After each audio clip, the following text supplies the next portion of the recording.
মহাভারতের যুদ্ধের ১৭তম দিন।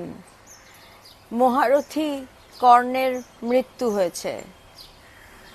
পঞ্চপাণ্ডব জেনে গেছে মহারথী কর্ণের জন্মবৃত্তান্ত। এমন সময় অর্জুন ভগবান শ্রীকৃষ্ণকে প্রশ্ন করলেন যে এই যুদ্ধ আমার কাছে সুখ দুঃখ সব কিছুকে এক করে দিয়েছে।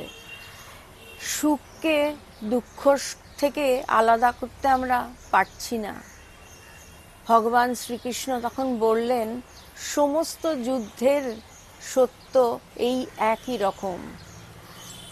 তখন কনিষ্ঠ পাণ্ডব সহদেব বললেন যে তাহলে আপনি কেন অনুমতি দিলেন মাধব এই এত বড় মহাযুদ্ধের?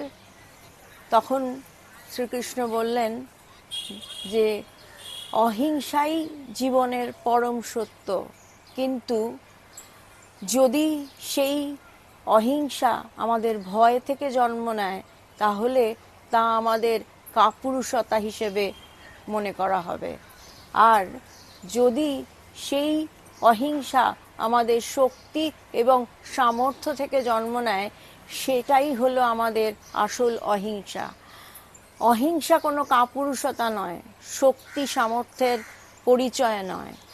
আমরা সারা বিশ্বে যে যুদ্ধের বাতাবরণ তৈরি হয়েছে সেটা শুধুমাত্র পাওয়ার এবং নিজেদের উচ্চতায় নিয়ে যাওয়ার জন্য, যেটা কিন্তু যুদ্ধের আসল সত্য নয়। যুদ্ধ হতে পারে ধর্মের সঙ্গে অধর্মের, কিন্তু যুদ্ধ কখনো কোনো কিছু পাওয়ার জন্য হতে পারে না। যুদ্ধ হবে ন্যায়ের জন্য, শক্তির জন্য, সামর্থ্যের জন্য, কারুর ওপর অধিকার করার জন্য নয়।